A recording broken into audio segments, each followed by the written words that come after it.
Hello friends, ഇന്ന് ഞാനൊരു പാസ്തേൻ്റെ റെസിപ്പിയാണ് കേട്ടോ കാണിക്കുന്നത്. അപ്പോൾ 2 കപ്പ് പാസ്തയാണ് എടുത്തിട്ടുള്ളത്. അപ്പോൾ വൈകുന്നേരം ആകുമ്പോൾ കുട്ടികൾക്ക് എന്തെങ്കിലുമൊക്കെ കൊടുക്കാൻ ഇങ്ങനത്തെയൊക്കെ ഉണ്ടാകുമ്പോൾ നല്ലതാണല്ലോ അല്ലേ. അപ്പോൾ ഞാനൊരു 2 കപ്പ് പാസ്ത എടുത്തിട്ടുണ്ട്. അതിൽ കുറച്ച് വെള്ളം ഒഴിച്ചിട്ട് മുങ്ങിയിട്ട് വെള്ളം ഒഴിക്കണം. പിന്നെ കുറച്ച് ഉപ്പും ഇട്ട് പിന്നെ കുറച്ച് എണ്ണയും കൂടി ഒഴിച്ച് കൊടുക്കുന്നുണ്ട് കേട്ടോ, ഇങ്ങനെ ഒട്ടിപ്പോവാതിരിക്കാൻ.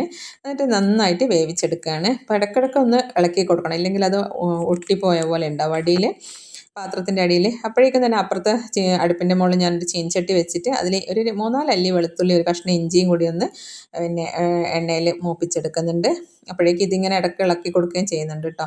പിന്നെ ഒരു കഷ്ണമല്ല, ഒരു വലിയുള്ളി പിന്നെ ചെറുതായിട്ട് കൊത്തി അരിഞ്ഞെടുത്തതാണ്. അപ്പോൾ അതും നന്നായിട്ടൊന്ന് വഴറ്റിയെടുക്കുന്നുണ്ട്. കുറച്ച് ഉപ്പും കൂടി ഇട്ടിട്ട് നന്നായി വഴറ്റിയെടുക്കുന്നുണ്ട് കേട്ടോ. പിന്നെ ഒരു കഷ്ണം ക്യാരറ്റും ഇതുപോലെ ഗ്രേറ്റ് ചെയ്തെടുത്തിട്ടുണ്ട്. പിന്നെ ഒരു 2 ചെറിയ പച്ചമുളകും കൂടി എടുത്തിട്ടുണ്ട്.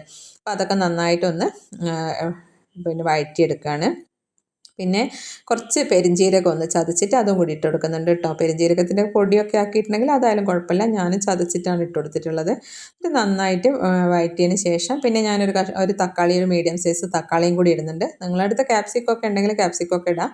അപ്പോൾ എൻ്റെ അടുത്തുള്ള പച്ചക്കറിയൊക്കെ ഞാൻ ഇട്ടതാണ്. അപ്പോൾ ഈ വൈകുന്നേരം ആകുമ്പോൾ കുട്ടികൾക്ക് എന്താ ഉണ്ടാക്കി കൊടുക്കുക എന്നുള്ളതൊരു ടെൻഷനാണല്ലേ. അപ്പോൾ എനിക്ക് ഓഫീസിൽ നിന്ന് വരുമ്പോൾ തന്നെ ഒന്നുമില്ലെങ്കിൽ അന്നൊരു ഇതാണ്, ഒരു ടെൻഷനാണ്. ഈ മോനിന്ന് എന്താ കൊടുക്കുക, വിശന്നുകൊണ്ട് വരുമല്ലോ എന്നുള്ളൊരു.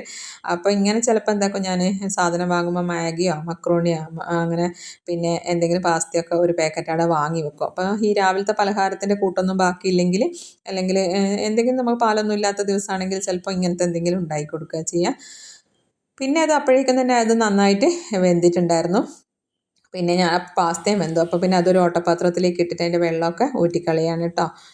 പിന്നെ ഞാൻ ഇതിൻ്റെ അകത്തേക്ക് ഒരു 1/4 ടീസ്പൂൺ മഞ്ഞൾപ്പൊടിയും 1/4 ടീസ്പൂൺ മുളക് പൊടിയും കുറച്ച് ഗരം മസാലയും പിന്നെ കുറച്ച് ടൊമാറ്റോ സോസുമാണ് കേട്ടോ ഒഴിച്ചത്. ഈ മഞ്ഞൾപ്പൊടിയും മുളക് പൊടിയും റെക്കോർഡായില്ല ഞാൻ ഇടുന്നത്, അപ്പോൾ അതുകൊണ്ട് അത് കാണാത്തത്.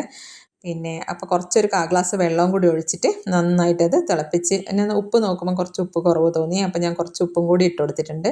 അപ്പോൾ പാസ്തക്ക് നമ്മൾ ഉപ്പിടുന്നതുകൊണ്ട് ഒരുപാട് ഉപ്പ് അധികം ആയിപ്പോണ്ട, എന്നാലും കുറച്ച് ഉപ്പ് വേണം. അപ്പോൾ എന്നിട്ട് അതും കൂടി ഇട്ടിട്ട് നന്നായി യോജിപ്പിക്കുകയാണ് കേട്ടോ. പിന്നെ ഞാൻ ലാസ്റ്റ് കുറച്ച് കുരുമുളക് പൊടിയും കുറച്ച് മല്ലിയിലയും കൂടി തൂവി കൊടുക്കുന്നുണ്ട്. നല്ല ടേസ്റ്റുള്ളൊരു റെസിപ്പിയാണ് കേട്ടോ. അപ്പോൾ നിങ്ങൾ ഇതുപോലെയാണ് ചെയ്യാറുണ്ടോ? അപ്പോൾ ഇല്ലാത്തവരാണെങ്കിൽ ഇതുപോലെ ഒന്ന് ചെയ്ത് നോക്കണം കേട്ടോ. പിന്നെ അതേപോലെ തന്നെ എൻ്റെ ചാനൽ ഒരുപാട് പേര് കാണുന്നുണ്ട്, പക്ഷേ സബ്സ്ക്രൈബ് ചെയ്യാൻ മറന്നു പോവുകയാണ്. അപ്പോൾ നിങ്ങളെല്ലാവരും ഒന്ന് സബ്സ്ക്രൈബ് ചെയ്ത് സപ്പോർട്ട് ചെയ്യണം കേട്ടോ. അതേപോലെ തന്നെ ഫ്രണ്ട്സിനും ഫാമിലിക്കും ഒക്കെ ഒന്ന് ഷെയർ ചെയ്ത് കൊടുക്കുകയും കൂടി ചെയ്യണം കേട്ടോ. പിന്നെ അപ്പം എല്ലാവർക്കും ഒരുപാട് താങ്ക്സ്. Okay, by.